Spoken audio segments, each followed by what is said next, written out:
Je voudrais retenir avec vous aujourd'hui trois expressions qui nous viennent de la parole de Dieu, de chacune des lectures.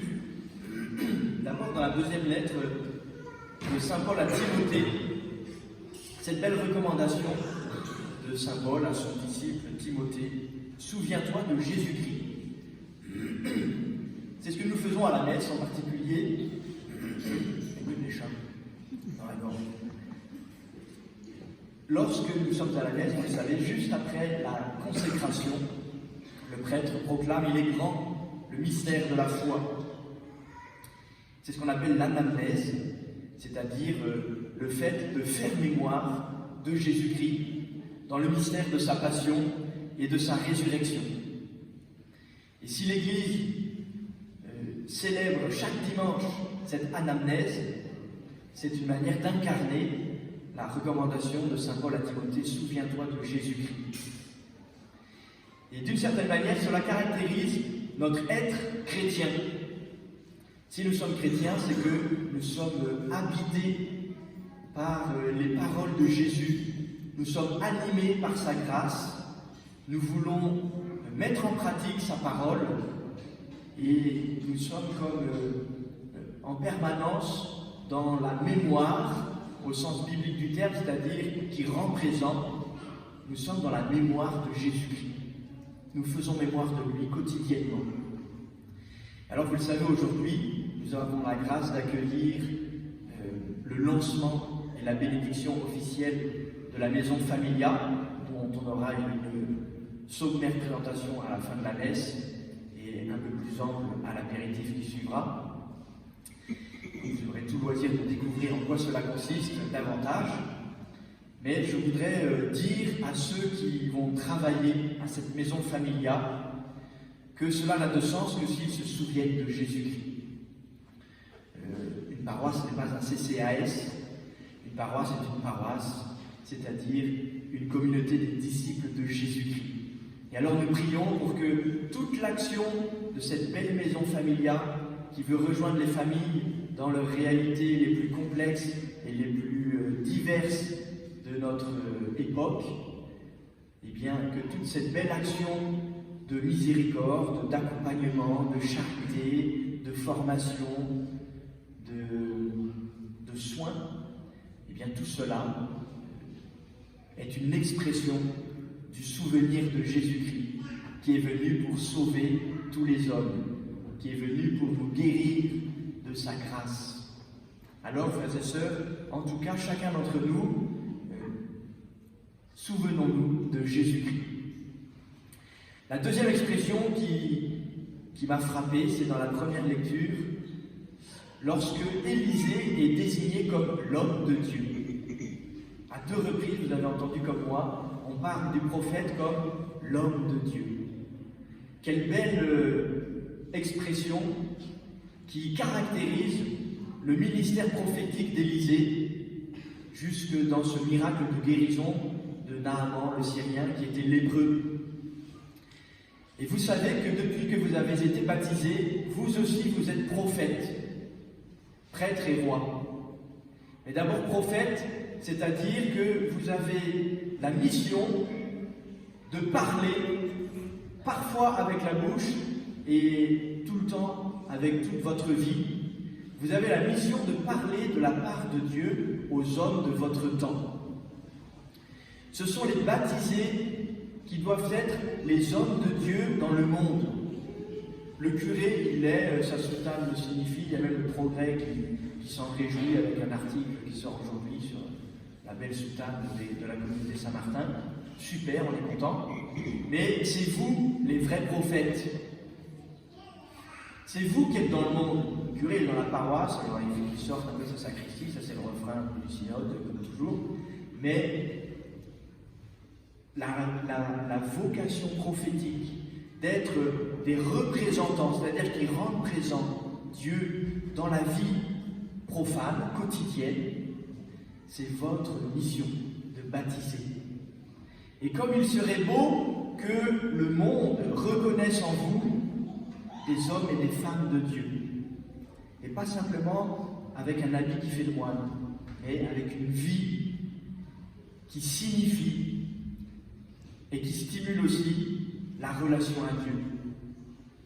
Homme de Dieu, Élisée, on pourrait dire, le manifeste justement par sa prière, c'est-à-dire par sa relation vivante avec son Seigneur. Alors, frères et sœurs, c'est une invitation pour vous à renouveler votre vocation de prophète dans le monde, et cette vocation s'enracine dans votre vie de prière, dans votre relation intime, personnelle, profonde, souvent renouvelée avec Dieu. Et puis la dernière expression de la parole de Dieu de ce jour, je la tire de l'Évangile. C'est d'ailleurs mon jeune frère, Don Antoine Joseph, qui me l'a fait remarquer vendredi. Tous les vendredis à midi, on jeûne et on lit la parole de Dieu. On jeûne par la sanctification des prêtres, on pourrait le faire tous les jours, mais bon, on le fait au moins une fois. Et on lit ensemble la parole de Dieu. Et alors, j'aime bien ces échanges, tout simples, fraternels. Et lui, il était frappé par cette expression. Et c'était quoi déjà? Il revient sur ses pas. Je vais voir si vous voulez intervenir, mais pas vous. Il revient sur ses pas pour rendre gloire à Dieu. Et là, bien sûr que nous reconnaissons le mouvement de la conversion. Celui qui revient non seulement sur ses pas physiquement, mais qui rentre en lui-même, et surtout qui revient à celui qui l'a gratifié de la guérison. Il revient sur ses pas pour rendre gloire à Dieu. Frères et sœurs, il faudrait que nous soyons souvent capables, nous aussi, de revenir sur nos pas. Celui qui ne revient pas sur ses pas, c'est un peu l'arrogant, qui marche le nez en l'air, le menton en avant, qui bombe le torse et qui sait qu'il a toujours raison, donc de toute manière, il peut aller droit de l'avant. Celui qui revient sur ses pas, il se souvient de ce qu'il a vécu et plus humblement, il retourne vers la source de la grâce.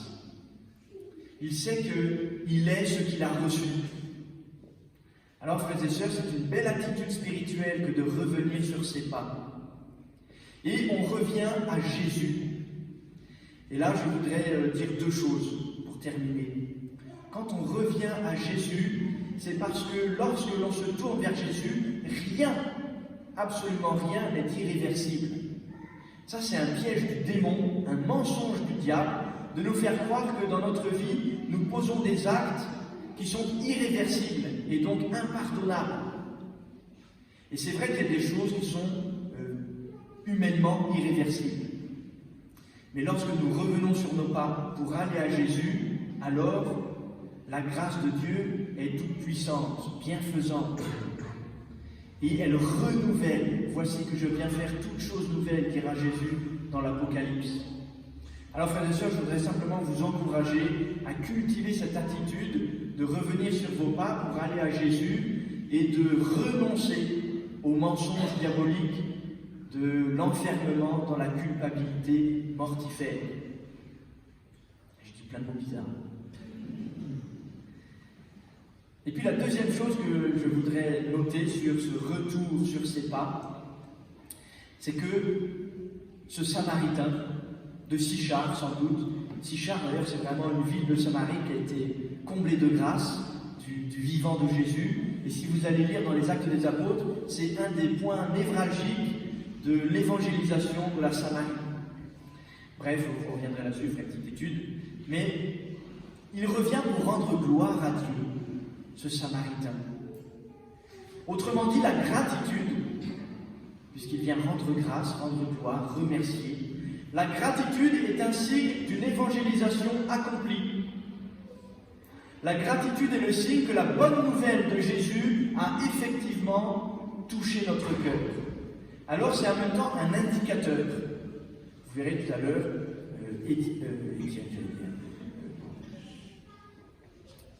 Thierry, qui va vous présenter Familia, il m'impressionne par le professionnalisme de ses analyses, de ses études. Et alors, pour monter la maison Familia, il a étudié plein d'indicateurs pour essayer de voir quelle serait l'action la plus opportune et la plus féconde au nom de l'Évangile pour les familles d'aujourd'hui. Eh bien, un indicateur d'une évangélisation accomplie, c'est notre capacité à rendre grâce. Alors, petit examen de conscience. Quand est-ce que j'ai dit merci du fond du cœur la dernière fois? À qui ai-je dit merci? Et faisons ce petit exercice personnel de relire un peu notre attitude de gratitude, parce que ça nous indiquera dans quelle mesure nous sommes effectivement évangélisés. Amen.